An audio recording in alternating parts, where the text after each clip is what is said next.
नमस्कार, मैं हूं सर्वमित्रा खरी खरी लेकर आप सबके बीच हाजिर हूं। साथियों, चुनाव का वक्त आ चुका है। देश को भी इंतजार है कि चुनाव की घोषणा कब होगी। राजनीतिक दलों को तो बहुत ही ज्यादा इंतजार है क्योंकि सबकी तैयारियां पुरजोर तरीके से चल रही हैं। लेकिन इस बीच चुनाव आयोग की क्या तैयारियां हैं, चुनाव आयोग कैसे काम करेगा, इस पर भी सबकी निगाहें हैं क्योंकि इस वक्त देश का हाल वन नेशन वन इलेक्शन के साथ साथ अब वन इलेक्शन कमिश्नर वाला हो गया है। क्योंकि आप जानते हैं कि सुप्रीम कोर्ट अभी जो चुनाव आयुक्त के इस्तीफे के बाद अब मामला जो है सुप्रीम कोर्ट में है कि चुनाव आयुक्तों की नियुक्ति पर रोक लगाई जाए। जी हां, कांग्रेस नेता जया ठाकुर ने सोमवार को एक याचिका दाखिल की जिसमें उन्होंने कहा कि सरकार जो अभी चुनाव आयुक्तों की नियुक्ति करने वाली है उस पर फिलहाल रोक लगाई जाए और मामला सुप्रीम कोर्ट अपने हाथ में ले। और सुप्रीम कोर्ट ने इस याचिका को स्वीकार करते हुए अब ये तय कर लिया है कि 15 मार्च को सीजेआई चंद्रचूड़ खुद इस मामले की सुनवाई करेंगे कि चुनाव आयुक्तों की नियुक्ति कैसे हो। तो ये मामला जो है एक तरह से मोदी सरकार के लिए बड़ा झटका साबित हो रहा है क्योंकि अभी इलेक्शन बॉन्ड पर जो मोदी सरकार को फटकार पड़ी उसके बाद एसबीआई के जरिए जो रोक लगाने की कोशिश की गई, लेकिन मामला किसी भी तरह से बीजेपी या मोदी सरकार के हाथ में नहीं आ सका। उन पर दोहरी मार पड़ी और अब ऐसा लग रहा है कि एक बार फिर सुप्रीम कोर्ट से मोदी सरकार को एक बड़ा झटका मिल सकता है क्योंकि चुनाव आयोग का मामला सुप्रीम कोर्ट पहुंच चुका है। जी हां, आज हम इसी विषय पर चर्चा करेंगे कि चुनाव आयोग का मामला सुप्रीम कोर्ट कैसे पहुंचा। तो मामला पूरा ये है कि पिछले महीने 15 फरवरी को अनूप कुमार पांडे जो चुनाव आयुक्त थे उनकी सेवानिवृत्ति हुई, रिटायर हो गए वो, और उनके बाद फिर दो ही लोग बचे, अरुण कुमार गोयल और मुख्य चुनाव आयुक्त राजीव कुमार। लेकिन अभी 8 मार्च को शनिवार को अरुण कुमार गोयल ने अचानक इस्तीफा दे दिया। क्यों इस्तीफा दिया, क्या वजह थी, किस कारण से वो चुनाव आयुक्त के पद से हट गए, इस बारे में कोई जानकारी नहीं। तो अब बचे केवल राजीव कुमार। तो अब प्रधानमंत्री मोदी, एक केंद्रीय मंत्री और विपक्ष के नेता अधीर रंजन चौधरी, इन तीनों का एक उच्चाधिकार प्राप्त पैनल जो है ये कल इस मामले की सुनवाई करने वाला है। इस मामले पर सुनवाई नहीं, बैठक करने वाला है कि 2 चुनाव आयुक्तों की नियुक्ति किस तरह से हो। लेकिन अधीर रंजन चौधरी को अभी ये पता ही नहीं है कि इनमें से किन लोगों के नाम तय होने हैं, क्योंकि उनको यही नहीं मालूम है कि कौन उम्मीदवार हैं। और इसको लेकर अधीर रंजन चौधरी ने कानून मंत्रालय को एक खत लिखा है और कहा है कि हमें उन उम्मीदवारों के नाम और बायोडेटा दिए जाए जिनके नाम पर हमको विचार करना है। तो इस वक्त देश का हाल ऐसा है कि ये पता ही नहीं चल रहा है कि कौन लोग चुनाव आयोग में जाएंगे, किनके भरोसे चुनाव होगा। और इसमें अब सुप्रीम कोर्ट ने एक बड़ा फैसला लिया है और ये कहा है कि अब हम इस मामले की सुनवाई करेंगे। 15 मार्च को सुप्रीम कोर्ट में इस मामले की सुनवाई होनी है। कांग्रेस नेता जया ठाकुर की अपील पर, याचिका पर यह सुनवाई होगी। तो एक तरह से ये कांग्रेस के लिए एक बड़ी राहत है और वहीं बीजेपी के लिए एक बड़ा झटका साबित होने जा रहा है। तो आज इस मामले पर चर्चा करने के लिए, खरी खरी बात करने के लिए हमारे साथ मौजूद हैं हमारे ऑनलाइन एडिटर अमलेंदु जी। अमलेंदु जी, स्वागत है आपका इस कार्यक्रम में। तो सबसे पहले मैं ये जानना चाहती हूँ अमलेंदु जी कि अब इलेक्शन बॉन्ड के बाद ये जो चुनाव आयुक्तों की नियुक्ति का फैसला भी अब सुप्रीम कोर्ट करने जा रहा है, इस मामले पर बीजेपी के लिए ये मामला किस तरह से साबित होगा? क्या एक के बाद एक मोदी सरकार की सारी दलीलें, सारे दांव क्या फेल होते जा रहे हैं? कैसे बीजेपी इस मामले को संभालेगी? और अब क्या सुप्रीम कोर्ट पूरी तरह से लोकतंत्र को बचाने के लिए, सख्ती दिखाने के लिए आ चुका है? देखिए सर्वमित्रा जी, एक तो सुप्रीम कोर्ट की जिम्मेदारी है कि वो संविधान की रक्षा करे, वो संविधान का कस्टोडियन सुप्रीम कोर्ट है। तो जाहिर सी बात है कि जब संविधान के दूसरे पिलर्स जो हैं वो अगर संविधान पे हमला करने लगे तो जो संविधान का कस्टोडियन है उसकी जिम्मेदारी बनती है। और देश का आवाम जो है वो भी सुप्रीम कोर्ट से आशा रखता है कि वो संविधान की रक्षा करने के लिए आगे आएगा। कुल मिलाकर के देश में इस समय जो चीज़ें हो रही हैं उससे कहीं ना कहीं ये प्रतीत होता है कि सरकार की तरफ से या कहिए कि सत्तारूढ़ दल की तरफ से संविधान के हर, एक तरीके से कहा जाए, जो मजबूत चीज़ें हैं उनके ऊपर हमला करने की कोशिश हुई। चुनाव आयुक्तों का मामला जो पहुंचा है सुप्रीम कोर्ट में, इससे पहले सुप्रीम कोर्ट ने जो अरुण गोयल साहब जिन्होंने इस्तीफा दे दिया शनिवार को 8 मार्च को, उनकी जब नियुक्ति हुई थी तो उसी पे एक याचिका की सुनवाई करते हुए सुप्रीम कोर्ट ने आदेश दिया था कि अब नए सिरे से जो नियुक्तियाँ होंगी उसमें चीफ जस्टिस जो हैं उनको भी उस कमेटी में शामिल किया जाएगा। उसके खिलाफ जो था वो सरकार एक बिल लेकर के आई। उस बिल में उसने सीजीआई का नाम उसमें से हटा दिया और उसने अपने प्रधानमंत्री उसमें रहेंगे और सरकार का एक मंत्री रहेगा, बड़ा वरिष्ठ मंत्री, और नेता विरोधी दल लोकसभा में, और अगर नेता विरोधी दल नहीं है तो जो सबसे बड़ा दल है उसका नेता रहेगा। यानी कि इस तरीके से अब 3 लोगों की कमेटी जो है वो उसको करेगी। अब ये मामला पहुंचा जो सुप्रीम कोर्ट है, उसमें बड़ी दिलचस्प चीज़ें ये हुई हैं, जैसे आपने अब शुरुआत में बताया कि जो एक चुनाव आयुक्त थे पांडे जी, वो रिटायर हो गए फरवरी में। दूसरे जो थे वो अचानक उन्होंने आनंद फानंद में 8 मार्च को इस्तीफा दे दिया। जिस समय उन्होंने इस्तीफा दिया उसके तुरंत बाद, मतलब जैसे ही इस्तीफा देते हैं वो तुरंत उनका इस्तीफा स्वीकार भी हो जाता है।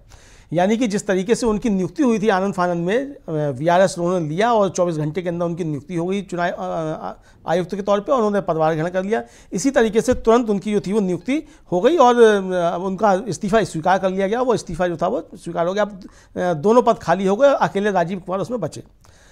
कांग्रेस की जो नेता है जय ठाकुर, वो सुप्रीम कोर्ट पहुंची है। उसके बाद कल जो है वो ADR, association of democratic reforms जो है, जिसने इलेक्टोरल बॉन्ड का मसला भी सुप्रीम कोर्ट लेकर के पहुंचा था, उसने जाकर के सुप्रीम कोर्ट में प्रशांत भूषण के जरिए दायर किया कि भाई इसको सुना जाए और ये गलत तरीके से इसकी नियुक्ति मतलब हुआ है, ये जो बिल पास हुआ है। उस पर जो जस्टिस संजीव खन्ना थे उन्होंने कहा कि आपने इसमें चूंकि नंबरिंग मेंशन नहीं की है तो आप इसको रजिस्ट्री में पहले मेंशन कराइए और कल हम इसको सुनते हैं, इसको हम कीजिए। वो आज जाकर के मेंशन कर दिया गया। जब मेंशन करने के बाद उनके पास पहुंचा तो फिर वहाँ से बताया जस्टिस संजीव खन्ना ने कि भाई इसको सीजीआई की तरफ से हमारे पास संदेश आया है कि 15 मार्च को फ्राइडे को सीजीआई इस मामले को सुनेंगे। अब ये मामला फिर सीजीआई के पास पहुंच गया है 15 मार्च। मुझे लगता है कि सर मित्रा जी, ये भारतीय जनता पार्टी के लिए बहुत मुसीबत वाली तारीख बनने जा रही है, क्योंकि इस दिन 2 बड़े मामले होंगे। 15 मार्च को ही चुनाव आयोग को अपनी वेबसाइट पे वो सारे नाम जो है वो दिखाने हैं जिन्होंने इलेक्टोरल बॉन्ड्स खरीदे थे और जिन दलों ने वो इलेक्टोरल बॉन्ड्स कैश कराए थे। वो सूची जो है वो उसको जारी करनी है, जो एसबीआई ने कल शाम को उसको दे दिया है। और आज एसबीआई की जो चेयरमैन है उन्होंने सुप्रीम कोर्ट में हलफनामा दायर करके सुप्रीम कोर्ट को बता भी दिया कि हमने आपके आदेश का पालन किया है। वो हमने 2 पेन ड्राइव में सूची हमने चुनाव आयोग को दे दी है। चुनाव आयोग तो अभी दौरे पे हैं और रात को लौटेंगे चुनाव आयोग, तो उसके बाद फिर उस पर वो कार्रवाई शुरू होगी और 15 मार्च को वो उनको शाम तक वो अपलोड करना है। इधर 15 मार्च को ही ये फैसला भी हो सकता है आ जाए, उसी दिन फैसला आ जाए कि सरकार जो नियुक्ति कर रही है चुनाव आयुक्तों को वो नियुक्ति सही है कि नहीं। अब इसमें 2 चीज़ें हो सकती हैं जो मुझको लग रहा है कि अभी कल तो बुला ली है सरकार ने बैठक की चुनाव आयुक्तों की नियुक्ति की जाएगी। मान लीजिए सरकार ने कल दोनों चुनाव आयुक्तों की नियुक्ति कर दी और जैसा कि बताया जा रहा है कि आपने बताया कि कानून मंत्रालय को उन्होंने चिट्ठी लिखी है अपने अधीर रंजन चौधरी को, पता ही नहीं आप बताइए कि उनके नाम को शॉर्टलिस्ट किया गया जी। और तो अगर वो शॉर्ट लिस्ट के नाम जो है वो अगर दे देते हैं वो तो ठीक है, नहीं देते हैं तो उसके मतलब वो सीधे सीधे मीटिंग में जाएंगे। और ये भी हो सकता है कि अधीर रंजन चौधरी का नोट लिया ही नहीं जाए, उनका डिसेंट नोट लगा करके नियुक्ति कर दी जाए। तो अगर ऐसा कर लेती है सरकार और उसके बाद कोई प्रतिकूल फैसला आता है तो फिर ये सरकार के लिए बहुत शर्मनाक स्थिति उस समय पैदा हो जाएगी कि आपने जो नया कानून बनाया था उसके तहत आपने नियुक्ति कर दी और वो कानून जो था वो सुप्रीम कोर्ट ने खारिज कर दिया। अगर स्थिति कोई स्थिति आती है, क्योंकि सुप्रीम कोर्ट का आदेश जो था वो बहुत साफ था, उसमें साफ साफ कहा गया था कि चुनाव आयोग जो है वो एक पारदर्शी संस्था होनी चाहिए, संवैधानिक संस्था है, उसकी जिम्मेदारी निष्पक्ष चुनाव कराने की है। लोकतंत्र में मतदाता का भरोसा सबसे ज़्यादा महत्वपूर्ण है। अगर मतदाता का भरोसा टूट रहा है तो ये लोकतंत्र के लिए खतरनाक है। तो ये परिस्थितियां जो है वो पैदा हो सकती हैं सर मित्रा जी चुनाव आयोग में। चुनाव आयोग का मसला जब ये चुनाव आयोग का सुना जाएगा सुप्रीम कोर्ट में। जी जी अमरिंदु जी, हम लगातार देख रहे हैं कि मोदी सरकार, जैसे अभी कुछ दिनों पहले था, हालांकि अभी तक प्रधानमंत्री ने इस पर अपनी कोई प्रतिक्रिया नहीं दी है कि हम संविधान बदलने के लिए हमें 400 सीटें चाहिए। इसमें उन्होंने हिंदू धर्म भी जोड़ लिया था कि उसकी रक्षा के लिए भी। खैर, हिंदू राष्ट्र बनाना तो इनकी हमेशा से एक दबी छिपी मंशा रही ही है, लेकिन हम ये लगातार देख रहे हैं कि किसी न किसी तरह से ये सरकार जो है, अभी जो इलेक्टोरल बॉन्ड का जो मामला जैसे आया था, इसमें भी ये हुआ था, ये नाम लेकर आया गया कि नहीं, हम इसमें पारदर्शी चुनाव होने चाहिए और बिल्कुल इसमें निष्पक्षता रहेगी और ईमानदारी और रहेगी और काला धन उस पर रोक लगेगी। लेकिन जब सुप्रीम कोर्ट ने इस मामले की सुनवाई की तो मामला बिल्कुल ही बदल गया।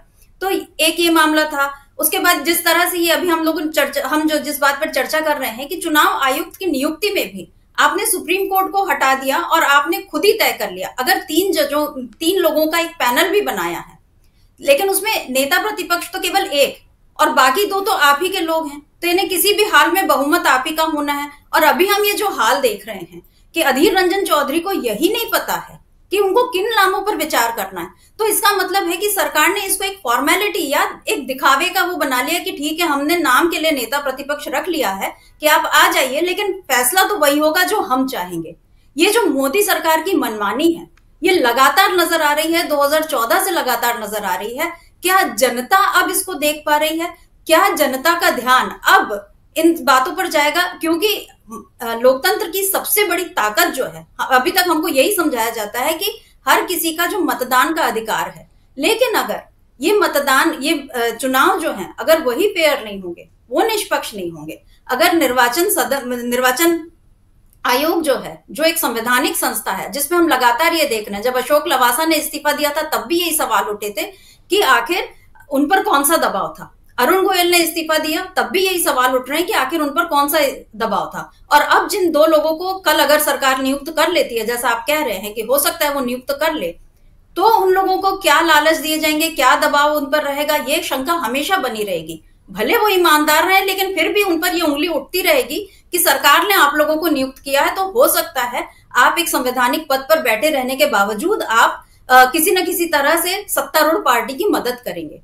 तो ऐसे में क्या जनता ये समझ पाएगी, या कांग्रेस या बाकी विपक्षी दल जनता को ये समझाने में कामयाब हो पाएंगे? अभी हमने देखा कि केवल एक कांग्रेस लीडर जो है, उनकी याचिका पर सुप्रीम कोर्ट सुनवाई के लिए तैयार हो गया, मामला सुप्रीम कोर्ट पहुंच गया, बहुत अच्छी बात है। और अगर परसों सुप्रीम कोर्ट इस मामले में जो भी सुनवाई करता है, जो भी फैसला आता है, वो तो बात की बात है, लेकिन जनता की अदालत में इस मामले को किस तरह से विपक्षी दल के नेता जो हैं वो ले जा सकते हैं और समझा सकते हैं? क्योंकि अभी हम देख रहे हैं कि राहुल गांधी जो है अपनी भारत जोड़ो न्याय यात्रा में लगातार लोगों को उनके हक के बारे में समझा रहे हैं, उनके न्याय के बारे में समझा रहे हैं, उनके खिलाफ जो नाइंसाफी हो रही है उनके बारे में समझा रहे हैं। लेकिन ये सबसे बड़ी नाइंसाफी क्या एक मतदाता के साथ नहीं है कि उसका जो चुनाव है, जो दिख रहा है कि हाँ चुनाव हो रहे हैं, लेकिन अगर वो फेयर नहीं है, अगर वो पारदर्शी नहीं है, तो फिर उन चुनावों का क्या अर्थ रह जाएगा? जनता को इस बारे में किस तरह से जागरूक किया जा सकता है, आपकी राय में?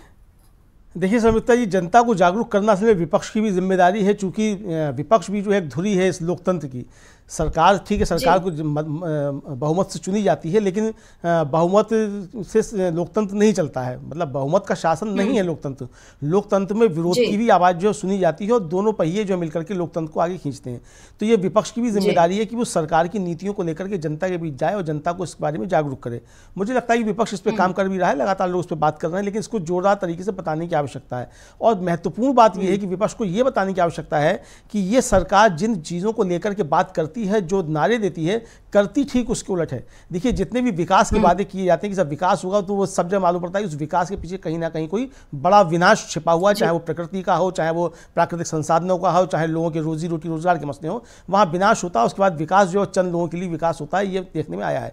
इसी तरीके से इलेक्टोरल बॉन्ड को लेकर के सरकार जब ये लेकर के आई थी, तो बड़े बड़े दावे किए गए थे कि इससे राजनीति में पारदर्शिता आएगी, चुनाव में साफ सुथरा धन आएगा, काले धन की समाप्ति होगी। जबकि सुप्रीम कोर्ट ने जब इसमें सुनवाई की, तो सुप्रीम कोर्ट ने कहा कि ये काले धन का जरिया चुनावी राजनीति में हो गया था इलेक्टोरल बॉन्ड, और मतदाता को जानने का अधिकार है कि वो जिस दल को समर्थन दे रहा है या जिसको वोट दे रहा है, उसको धन आ कहां से रहा है। और ये संविधान के अनुच्छेद 19(1)(a) का उल्लंघन है और सूचना के अधिकार का उल्लंघन है, यानी कि असंवैधानिक इसको घोषित करते हुए ये दो बातें सुप्रीम कोर्ट ने कही।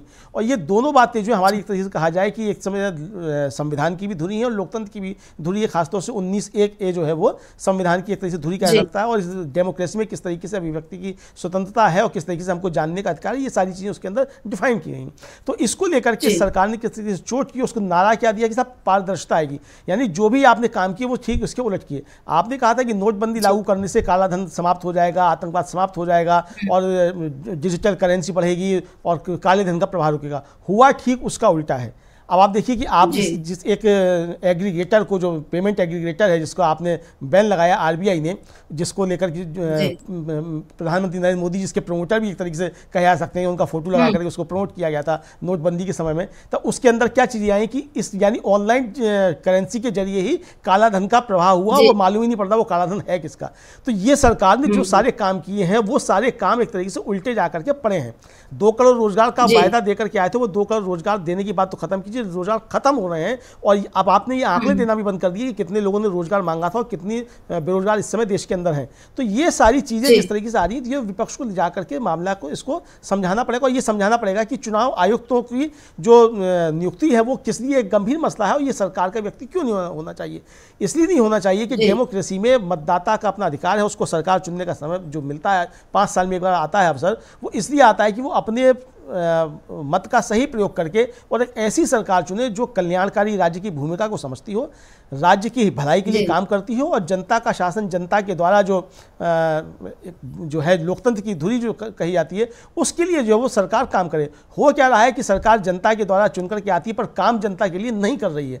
तो ये सारी चीज़ें विपक्ष को ही समझानी पड़ेंगी। जाहिर सी बात है कि इसमें हम लोगों की भी भूमिका है, तो हम अपनी भूमिका निर्वाह करते हैं। मीडिया का एक हिस्सा जो है वो तो करता ही है, बाकी मीडिया का दूसरा हिस्सा वो भूमिका निर्वाह नहीं कर रहा है, वो अलग का मसला है। लेकिन हम जैसे लोग उस भूमिका निर्वाह कर रहे हैं, तो ये विपक्ष को भी अपनी इस भूमिका का निर्वाह करना पड़ेगा और जनता के बीच बात पहुंचानी पड़ेगी कि अब जो सुप्रीम कोर्ट में जिस तरीके से पहुंचा, एक तो ये है कि सुप्रीम कोर्ट आखिरी एक उम्मीद एक तरीके से कहा जा सकता है वो बचा हुआ है इस डेमोक्रेसी को बचाने के लिए। लेकिन ये नौबत आनी ही नहीं चाहिए थी कि हमको हर मामले के लिए सुप्रीम कोर्ट जाना पड़े और सरकार जिस तरीके से संविधान की तमाम परंपराओं को ध्वस्त कर रही है और संवैधानिक मूल्यों का ह्रास जिस तरीके से किया जा रहा है उसको बचाने के लिए हमको सुप्रीम कोर्ट की शरण जाना पड़े। ये स्थिति पहुंचनी नहीं चाहिए थी, लेकिन ये स्थिति आज आ पहुंची है। इलेक्टोरल बॉन्ड को लेकर के जिस तरीके से आई, तमाम और सारे मसलों को लेकर के आई, जिस तरीके से सुप्रीम कोर्ट मामले पहुंचते हैं और वहां से जिस तरीके की चीज़ें होती हैं, तो ये निश्चित तौर पर विपक्ष को भी इसमें एक तरीके से कहा है आत्ममंथन करने की, एक रणनीति बनाने की आवश्यकता है। चुनाव सिर के ऊपर है, उस चुनाव को लेकर के इसमें जाने की आवश्यकता है। अब देखिए भारतीय जनता पार्टी का पूरा काम किस चीज़ पे टिका हुआ है? पूरा काम जो है वो ध्रुवीकरण पे टिका हुआ है।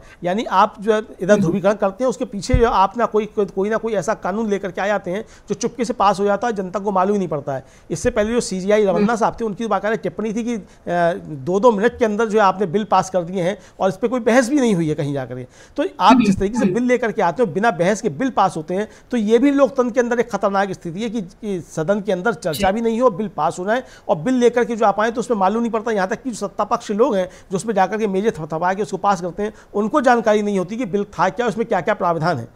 इसी तरीके से आपने CRPC पूरी बदल दी और CRPC में क्या है किसी को नहीं मालूम है। आपने CAA जो था, जिसकी आप बात बड़ी चर्चा कर रहे हैं, आप 4 साल पहले लेकर के उसको आ गए थे और आपने उसको नोटिफाई कर दिया था। आज तक आप उसके कानून, उसके नियम नहीं बना पाए कि वो नियम क्या होने हैं, और अब जाकर के आप उसको नोटिफाई कर रहे हैं। तो ये जिस तरीके की चीज़ें, मतलब कानून आप बना देते हैं और कानून में क्या है, किसकी क्या जिम्मेदारी है, किसका क्या नियम है, ये कहीं कोई चर्चा, कोई बहस होती ही नहीं है। तो ये लोकतंत्र के लिए खतरनाक स्थिति है कि बिना बहस के संसद बनी किस लिए? संसद सिर्फ जो है वो वोट देकर के कानून पास करने के लिए नहीं बनी है। वहाँ बाकायदा बहस होती है, जनता के प्रतिनिधि, जनता जिनको चुन करके भेजती है, वो जाकर के उस पर बहस करती है ये कानून जनता के लिए हित में है कि नहीं है और ये किसके हित का साधन कर रहा है। तो ये सारी चीज़ें विपक्ष को भी जाकर समझानी पड़ेंगी और जनता के बीच निश्चित तौर पर जाना पड़ेगा। जिस तरीके से आपने राहुल गांधी का हवाला दिया कि राहुल गांधी लगातार न्याय की बात कर रहे हैं, जनता के बीच जा रहे हैं, लोगों को जाकर के समझा भी रहे हैं कि किस किस तरीके से उनके क्या क्या हक जो है वो मारे जा रहे हैं और वो हक किस तरीके से प्राप्त किया जा सकते हैं। राहुल गांधी इस चीज़ को बता रहे हैं। यही काम राहुल गांधी की पार्टी के भी और लोगों को और दूसरे विपक्ष के लोग जो हैं उनको भी जाकर के करना पड़ेगा। जनता को बताना पड़ेगा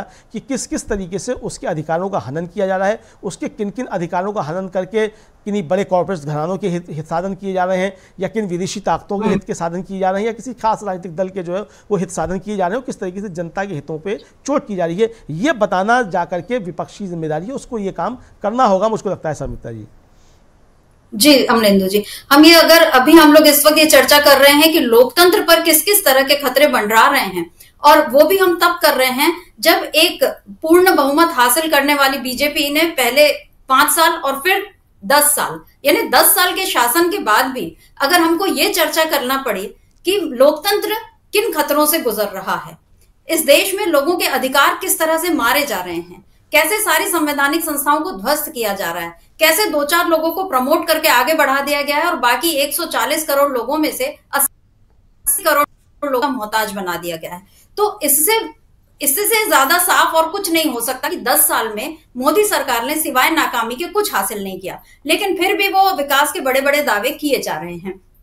और हमें ये बार बार ये देखना पड़ रहा है कि सुप्रीम कोर्ट को ही इस पर लगातार फैसला सुनाना पड़ रहा है। और हम ये देख रहे हैं कि बीजेपी अब अपनी साख, जो उसने कह दिया कि मुझे 400 पार सीटें हम इस बार हासिल कर लेंगे, लेकिन वो भी अब जुमला ही साबित होने जा रहा है, ये नजर आ रहा है ग्राउंड पर। क्योंकि हम ये देख रहे हैं कि बीजेपी जो है एक के बाद एक नए शिगुफे छोड़ते जा रही है। और अभी आपने जो चर्चा की थी कि मीडिया की, तो मीडिया में अभी फिर से वही दौर शुरू हो गया है कोई इनकी सुषमा स्वराज की बेटी को टिकट देने को बता रहा है कि ये मास्टर स्ट्रोक है, वहां वंशवाद नहीं आ रहा। कोई नायब सिंह सैनी को हरियाणा का मुख्यमंत्री बनाने को नायाब भी नहीं कह रहे, मीडिया के लोगों की भाषा पर अगर हम भूल ही जाएं, नायब फॉर्मूला बता रहे हैं। लेकिन कोई ये सवाल नहीं कर रहा कि एक सांसद, वो भी किसी दोनों सदनों में, मतलब विधानसभा के वो सदस्य नहीं है, लेकिन वो मुख्यमंत्री बना दिए गए हैं, और वो कब तक रहेंगे और इसका क्या असर होगा। ये अलग बात है कि वो पॉलिटिक्स के चलते या अपनी सत्ता को बचाने के लिए बीजेपी ने ये फैसला लिया, लेकिन उसे ऐसे फैसले लेने की जरूरत क्यों पड़ रही है। मनोहर लाल खट्टर पर किस तरह के की नाराजगी जो थी जनता की थी, पहलवानों का मामला हो, चाहे किसानों का मामला हो, चाहे हिंदू मुसलमान वहां बीच में जो नूह में दंगे हुए उन सब का मामला हो, इन सब को लेकर आम जनता के बीच हम ये देख रहे हैं कि बीजेपी को लेकर रोष है, लेकिन मीडिया इस रोष को दिखाने को बिल्कुल तैयार नहीं है। उनका ध्यान अभी भी पूरी तरह से बीजेपी के मास्टर स्ट्रोक तय करने में लगा हुआ है। तो आखिर मीडिया कब तक बीजेपी का बचाव कर पाएगी, या बीजेपी कब तक मीडिया के सहारे अपना बचाव कर पाएगी? अमलेंदु जी, देखिए, ये मुझे लगता है जनता इस बात को समझने लगी है कि ये मीडिया जो है ये सिर्फ भारतीय जनता पार्टी का काम करता है। देखिए, तमाम वीडियोस वायरल होते हैं सोशल मीडिया पे कि इस मीडिया के एंकर्स जब या कहीं पहुंच जाते हैं जनता के बीच में, तो किस तरीके से उनकी हुटिंग होती है, जनता किस तरीके से सवाल करने लगती है। ये चीज़ें अब जनता के बीच जानी है। आप किसी आम आदमी से भी आप बात करके देखिए, वो सीधे सीधे छूटते कहता है कि ये तो भारतीय जनता पार्टी की बात करते हैं। तो ये कुल मिला के तो इस मीडिया की स्थिति। अब जो 400 पार का नारा की जो आपने बात की, देखिए 400 पार का नारा तो वो पहले उस दशक में ही जो है वो बुरी तरीके से फ्लॉप होता हुआ नजर आता है कि आप 400 पार का नारा दे के बात करते हैं, और जिस दिन आपकी लिस्ट आनी होती है, आपका एक मौजूदा सांसद जो है वो आपको टाटा बाय बाय नमस्ते और थैंक्स मोदी जी कह करके छोड़ देता है कि मुझको चुनाव नहीं लड़ना है, गौतम गंभीर।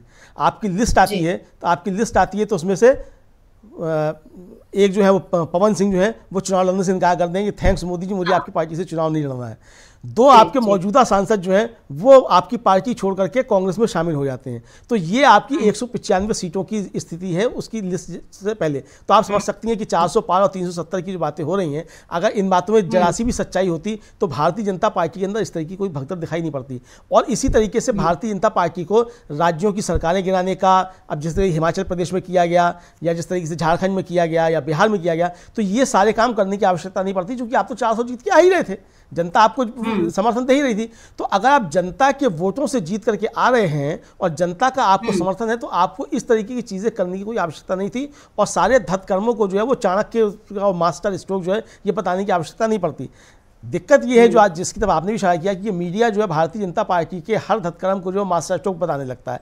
अब आपने मनोहर लाल खट्टर को हटाया, आपने वहाँ से इस्तीफा दिया, उन्होंने दिया या हटाया जो भी चीज़ें, लेकिन ये नहीं बताया गया कि मनोहर लाल खट्टर ने इस्तीफा दिया क्यों, आखिर क्या आरोप थे मनोहर लाल खट्टर के ऊपर कि जो जिसकी वजह से उनको इस्तीफा देना पड़ा या उनको हटाया गया। अभी तक पब्लिक डोमेन में कोई बात नहीं है। नायब सैनी की तो बातें बताई जा रही हैं कि ये ओबीसी हैं और बड़ा मास्टर स्ट्रोक है। ठीक है, बड़ा मास्टर स्ट्रोक है, हमने मान लिया आपका मास्टर स्ट्रोक है, लेकिन खट्टर साहब जिन्होंने 9.5 साल तक जो है आपकी सरकार वहाँ चलाई, जिसके मुखिया थे, 9.5 साल में खट्टर साहब ने क्या किया ये भी तो बताइए कि वहाँ क्या किया।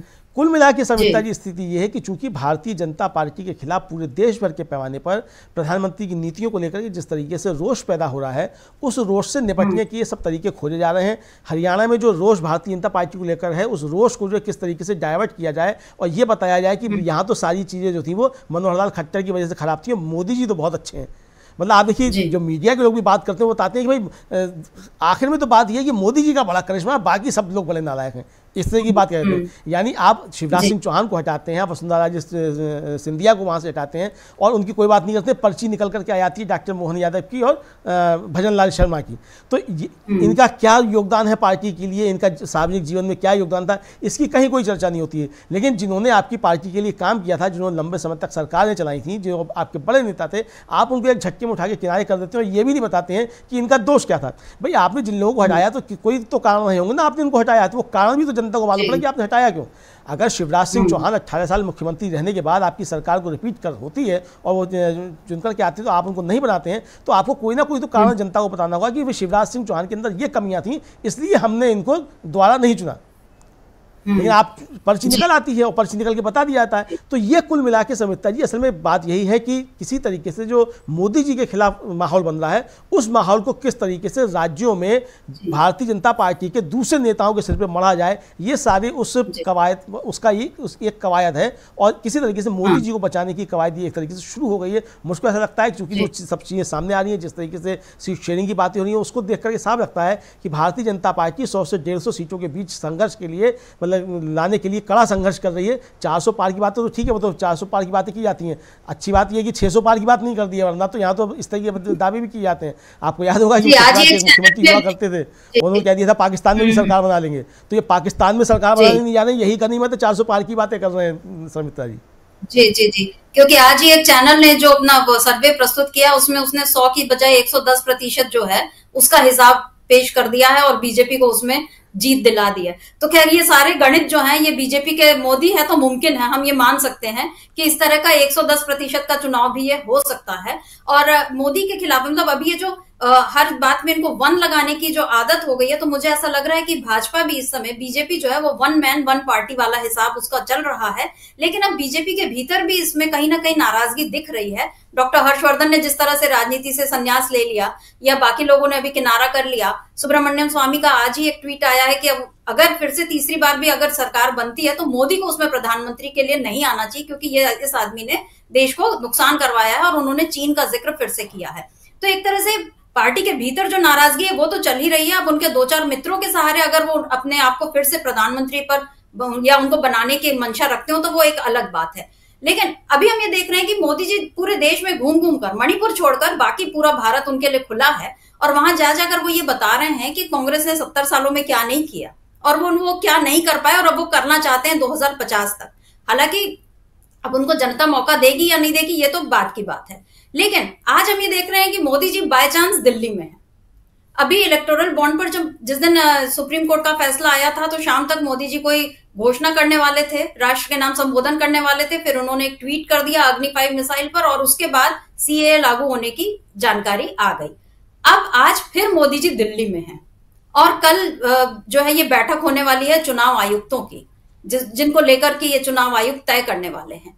और परसों जो है सुप्रीम कोर्ट चुनाव आयुक्तों की नियुक्ति पर याचिका पर सुनवाई करने वाला है कि ये सरकार को ये नियुक्ति करने का हक है या नहीं है, या ये नियम से हो या ना हो। क्योंकि जया ठाकुर ने जो याचिका दाखिल की है उसमें उन्होंने कहा है कि अब सुप्रीम कोर्ट ही दिशा निर्देश दे, मतलब वो ये उनकी ये अपील है कि अब आप इस मामले को हाथ में लें। लेकिन इस समय आज मोदी जी का दिल्ली में होना क्या संयोग है या कोई प्रयोग है? क्या बीजेपी फिर कल के बाद अगर वो कल नियुक्ति कर लेती है और परसों उन नियुक्तियों पर कोई उल्टा फैसला आ जाता है, फिर से सुप्रीम कोर्ट की फटकार अगर पड़ती है या कोई झटका मिलता है मोदी सरकार को, तो क्या बीजेपी फिर कोई नया गेम करने की तैयारी में है? क्योंकि सत्यपाल मलिक की चेतावनी बार बार याद आती है कि ये चुनाव जीतने के लिए कुछ भी कर सकते हैं, जो लोग पुलवामा करवा सकते हैं वो कुछ भी करवा सकते हैं। तो इस वक्त मोदी जी का दिल्ली में होना कोई संयोग है, प्रयोग है? क्या करने की तैयारी कर सकती है बीजेपी, क्या करवा सकती है? अमलेंदु जी देखिए सविता जी, ये तो बार बार बातें होती रहती है। सत्यपाल मलिक ने तो अपने यहाँ अपने चैनल पे ही जब उनका इंटरव्यू हुआ था तो सबसे पहले उन्होंने यही जो थी वो इस बात को कहा था कि मोदी चुनाव से पहले कुछ भी करवा सकते हैं। तो ये उन्होंने पुलवामा को लेकर की बहुत सी बात की थी। लेकिन बहुत से घटनाओं के जो सीक्वेंस जोड़े जाते हैं उसको देख करके लगता है कि कहीं ना कुछ चीज़ें कुछ भी हो सकता है। जैसे पुलवामा से पहले प्रधानमंत्री जिम कॉर्बेट पार्क में थे और जिस समय पुलवामा हुआ था, अभी थोड़े दिन पहले प्रधानमंत्री 2 या 3 दिन पहले कांजीरंगा में थे और जाकर के हाथियों के झुंड को और गैंडों को जो थे वो जाकर के खिला रहे थे। अब प्रधानमंत्री जानवरों को जाकर के खिला रहे हैं और मोर पंख लेकर के अगर वो द्वारका पहुंच जा रहे हैं तो अभी मुझे आश्चर्य है कि अभी तक पेटा ने इस पर कोई आपत्ति नहीं की ये मोर पंख लेकर के प्रधानमंत्री किस तरीके से गए, वो खैर अलग मसला है। लेकिन जिस तरीके सब घटनाएं हो रही हैं और उनके घटनाओं के तार जोड़े जाएँ तो ये साफ तौर पर इशारा कर रहा है कि 2024 का लोकसभा चुनाव बहुत आसान परिस्थितियों में होने नहीं जा रहा है। क्योंकि चुनाव आयुक्त जिस तरीके से इस्तीफा देते हैं आनंद फानंद में, उसके बाद चले जाते हैं। देखिए इससे पहले जैसे आपने उनका भी जिक्र किया था अशोक लवासा का, अशोक लवासा ने भी त्याग कर दिया था और खबरें यही आई थी अशोक लवासा के बारे में भी कि उन्होंने प्रधानमंत्री को चुनाव आचार संहिता के उल्लंघन के मामले में क्लीन चिट दिए जाने को विरोध करते हुए था वो इस्तीफा दिया था। ये सब बातें और बाद में ये भी आया कि अशोक लवासा की पत्नी को इनकम टैक्स के नोटिस भी जारी हुए थे।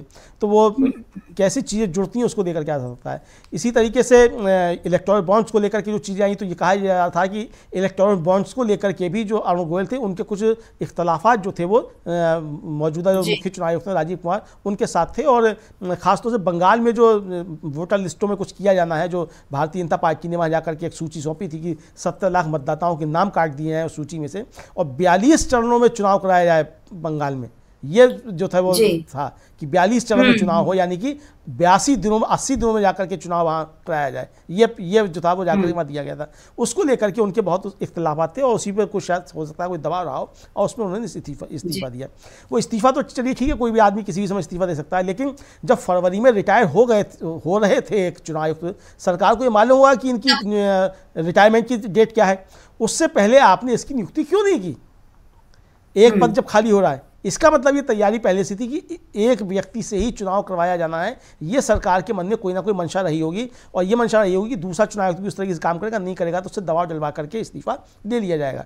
सारी संवैधानिक संस्थाओं में जिस तरीके से सरकार ने, मतलब एक पत्रिका ने तो लिखा था उनको डिवाइडर इन चीफ, लेकिन 70 सालों में पहली बार है कि सीबीआई जो है वो ईडी पे रेड मार रही है, ईडी सीबीआई पे रेड मार रही है, सीबीआई पे रेड मार रही है, और सीबीआई के दफ्तर पे सीआरपीएफ रेड मार रही है। ये 70 सालों में पहली बार इस देश के अंदर हो रहा है। मतलब जिस तरीके से रूस के बारे में चर्चा होती थी कि हर तीसरा आदमी जो है वहाँ केजीबी का एजेंट और हर दूसरा एक दूसरे के खिलाफ जो है वो खुफिया जानकारी देता रहता है, तो ये आपने इस तरीके से स्पाई राष्ट्र में इसको भारत को तब्दील कर दिया। हिंदू राष्ट्र बने या ना बने, वो बनेगा भी तो क्या होगा, वो अंबानी राष्ट्र होगा कि अडानी राष्ट्र होगा, वो भारतीय जनता पार्टी की नीतियों को देख करके समझा जा सकता है कि उसमें हिंदू राष्ट्र में हिंदू कितना होगा, और भारतीय जनता पार्टी जो हिंदू हितों की बात करती है उसमें हिंदू कितने हैं वो समझा जाएगा। लेकिन आपने इस देश को एक स्पाई राष्ट्र बना दिया, आपने एक जासूसी राष्ट्र बना दिया, जिस तरीके से पेगासस को लेकर के और टेलीफोन टेप्स को लेकर के सब चीज़ें आती हैं उसके सामने, उससे साफ मामला मालूम पड़ता है।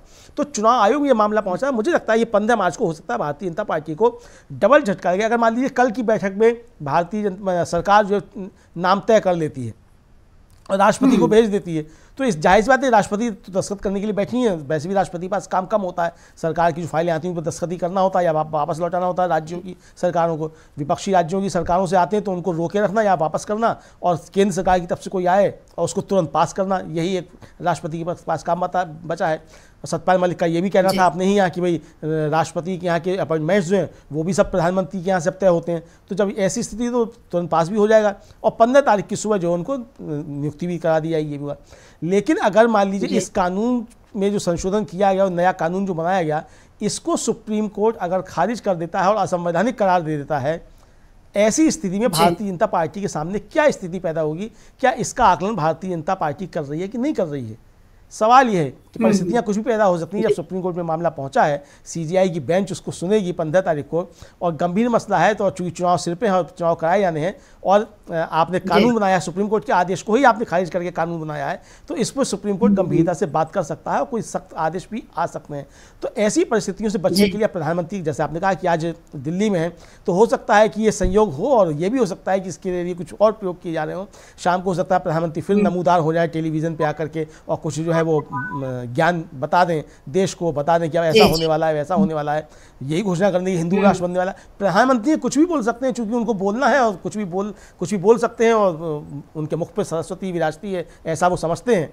अब राष्ट्रीय नहीं राष्ट्रीय वो तो अलग का मसला है, लेकिन वो समझते हैं ऐसा। तो बहुत सी चीज़ें जो है वो हो सकती हैं। तो ये चुनाव आयोग का जो मामला पहुंचा, चुनाव आयोग का मामला पहुंचा है सुप्रीम कोर्ट में, मुझे लगता है कि इसमें सरकार को अब फूंक के कदम उठाना चाहिए। अगर ये मामला सुप्रीम कोर्ट नहीं पहुंचा होता तो आप उठा करके किसी को भी नियुक्ति कर देते, लेकिन देश को जो है ये जरूर जानना चाहिए कि चुनाव आयुक्त ने इस्तीफा क्यों दिया था, क्या दबाव थे उनके ऊपर, या तो वो स्वयं आकर के प्रेस कॉन्फ्रेंस करें, नहीं करते हैं तो जनता सब जरूर सवाल पूछे कि आखिर चुनाव आयुक्त के ऊपर दबाव क्या थे कि उन्होंने इस्तीफा दे दिया।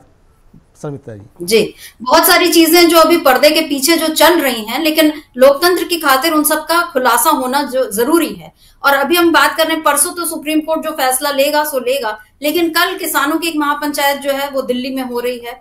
कल किसान दिल्ली आ रहे हैं। हरियाणा में बीजेपी की सरकार किसी तरह बच गई, मतलब एक मुख्यमंत्री बदल दिया, सीएए लागू हो गया।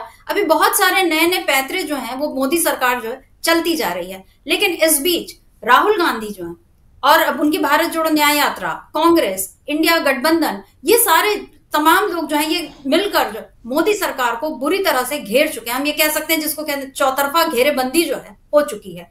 कल आदिवासियों के लिए घोषणा की कांग्रेस ने, आज राहुल गांधी ने नारी शक्ति का वो किया। तो मोदी की नारी शक्ति, मोदी की किसानों की जो आय दोगुनी करने की योजना, मोदी का जो महिला बेटी बचाओ बेटी पढ़ाओ वाली जो बातें हैं, उन्हें जितनी गारंटियां, जितनी बातें मोदी ने पिछले 10 सालों में की, या 2014 में सत्ता में आने के लिए जितनी बातें, जितने दावे, जितने जुमले उन्होंने फेंके, अब राहुल गांधी उनको गारंटी में बदल कर दे रहे हैं। ये एक और राहुल गांधी के हकीकत में जो कि वो कैसे करेंगे, वो उसका पूरा प्लान भी बता रहे हैं। ये नहीं कि वो केवल वादे कर रहे हैं, वो ये बता रहे हैं कि हम इस तरह से, अभी जैसे उन्होंने 30 लाख नौकरियों का वो किया, तो उसके लिए उन्होंने बताया कि कैसे नौकरियां खाली हैं और हम इनको किस तरह से भरेंगे। कर्नाटक में, चाहे हैदराबाद, तेलंगाना में, वहां जो सरकारें हैं वो अब काम कर रही हैं। हिमाचल प्रदेश में ओल्ड पेंशन स्कीम से लेकर बाकी तमाम चीजों पर काम हुआ। यानी कांग्रेस ने जो बोला वो धरातल पर उस काम को करके बताया। तो मोदी जी का अब ये वाली बात भी जो है वो खारिज होते जा रही है कि कांग्रेस जो है उसने कुछ नहीं किया, क्योंकि कांग्रेस करके बता रही है, जबकि बीजेपी कुछ कर नहीं पा रही है, केवल बातें कर रही है। तो क्या अब बीजेपी की बातों को जनता लगाम दे देगी? जनता उनको बोलेगी कि बस अब बहुत हुआ, अब बख्श दो हमें? मुझे लगता है समिता जी, राष्ट्र जो है, देश जो है वो इस स्थिति में पहुंच चुका है कि जैसे वो उनके सांसद जो हैं वो थैंक्स मोदी जी कर रहे हैं कि मोदी जी बस अब हमारा आपका साथ यहीं तक था। देश की जनता भी जो थैंक्स बोल रही है कि थैंक्स मोदी जी, हमारा आपका साथ अब यहीं तक था, आप कृपा कीजिए हमारे ऊपर, बहुत हो गया, हमको पेट्रोल जो 35 रुपये का नहीं चाहिए। जनता अब कहने लगी है कि हम दूसरी बुरे दिन हम सह लेंगे, हमें आपका सिलेंडर की 100 रुपये की कटौती नहीं चाहिए, हम 400 रुपये वाला सिलेंडर जो पहले था हम वो खरीद लेंगे, हमें अब आप जो मुक्ति दीजिए। इस स्थिति में पहुंच रहे हैं। क्योंकि देखिए, जैसा आपने भी कहा, बात यही है कि आपने मतलब भारतीय जनता पार्टी, खासतौर से प्रधानमंत्री मोदी जिन वादों को कर आए थे, ठीक है, अमित शाह जी ने कह दिया कि वो तो जुमले थे, चुनावी जुमले थे, प्रधानमंत्री जुमला फेंकते हैं, अमित शाह जी ने देश को बताया था। बाकी देश तो भरोसा कर रहा था प्रधानमंत्री के ऊपर कि मोदी जी आए हैं, मोदी जी ने कहा है तो ये मोदी की गारंटी है। लेकिन आप चुनाव की बात कह देंगे मोदी जी ने गारंटियां नहीं थी, वो तो जुमले थे। तो जैसे 2 करोड़ रोजगार जुमला था, जैसे 35 रुपये का सिलेंडर जो था वो जुमला था, और हर साल 2 करोड़ रोजगार जुमला था, तो ये सारे जुमले थे। तो इसी तरीके से मोदी की गारंटी भी जुमला होगी, और अब तक जो मोदी जी ने गारंटियां दी हैं वो सारी जुमला साबित हुई हैं। आपकी गारंटी थी कि सारे आप भ्रष्टाचारियों को जेल भेजेंगे, आपने उठा के महाराष्ट्र में अपनी सरकार में शामिल करा दिया जिनका आपने नाम लिया था। उनमें से एक को आपने सरकार में शामिल कराया, मालूम पड़ता है कि ईडी आकर के अदालत में बोल देती है साहब उसकी फाइल ही हमको नहीं मिल रही है। तो ये स्थिति जब बन जाती है तो आप जिनको बताते हैं, अभी खबर आई कि शिवसेना के एक विधायक के घर पे छापे पड़े फरवरी में, और वो अभी भारतीय जनता पार्टी में शामिल हो गए। जी। तो ये जी अमरिंदर जी जी, तो ये सारी चीजें, ये वॉशिंग मशीन जो है बीजेपी की, अब इसका भी सच सामने आ गया है। एक एक करके बीजेपी के सारे मुखौटे और उनके सारे जो दाम हैं वो बेकार हो रहे हैं, सारे मुखौटे उतर चुके हैं। और अब हम ये देख रहे हैं कि अब सुप्रीम कोर्ट भी बीजेपी की मनमानी पर, मोदी जी की मन की बात पर रोक लगाने के लिए अब वो सुप्रीम कोर्ट भी तैयार हो रहा है। इलेक्टोरल बॉन्ड एक बड़ा फैसला था जिससे देश के लोकतंत्र को कहीं ना कहीं बचने की उम्मीद दिखी, और अब ये दूसरा फैसला जो परसों आ सकता है। अब इस बारे में कोई कयास नहीं लगाने चाहिए क्योंकि मामला अदालत के अधीन है, अदालत इस पर फैसला लेगी और जो भी फैसला होगा वो सबको स्वीकार करना होगा। लेकिन कहीं ना कहीं एक ये उम्मीद दबी हुई है, मन में बची हुई है कि किसी न किसी तरह मोदी सरकार जो ये चुनाव आयुक्तों की नियुक्ति को लेकर जो मनमानी करने जा रही है, जिसमें कि उसका ही बहुमत, उसी की सोच, उसी के लोग, उसी का मत, सब कुछ उसी का रहने वाला है, और नेता प्रतिपक्ष केवल एक वहां पर हाजिरी लगाने के लिए जैसे वहां रहेंगे, जिसमें उनको यही नहीं मालूम है कि अभी कौन उम्मीदवार है और किन पर उनको विचार करना है। तो इस विपरीत स्थिति में उम्मीद की किरण केवल सुप्रीम कोर्ट से बची हुई है, और अब मामला परसों सुप्रीम कोर्ट के दरवाजे पर वहीं तय होगा कि आखिर मोदी सरकार चुनाव आयोग में अपनी मनमानी कर पाएगी कि नहीं, या कि फिर निर्वाचन आयोग जो है भारत का, वो एक संवैधानिक संस्था के रूप में अपनी साख को बरकरार रखते हुए निष्पक्ष और पारदर्शी चुनाव करा पाएगा कि नहीं। परसों तक का इंतजार करना है। आप भी करेंगे, हम भी करेंगे, और इस देश का लोकतंत्र भी करेगा। आप हमारे साथ चर्चा में शामिल हुए अमरिंदर जी, इसके लिए बहुत बहुत धन्यवाद। नमस्कार।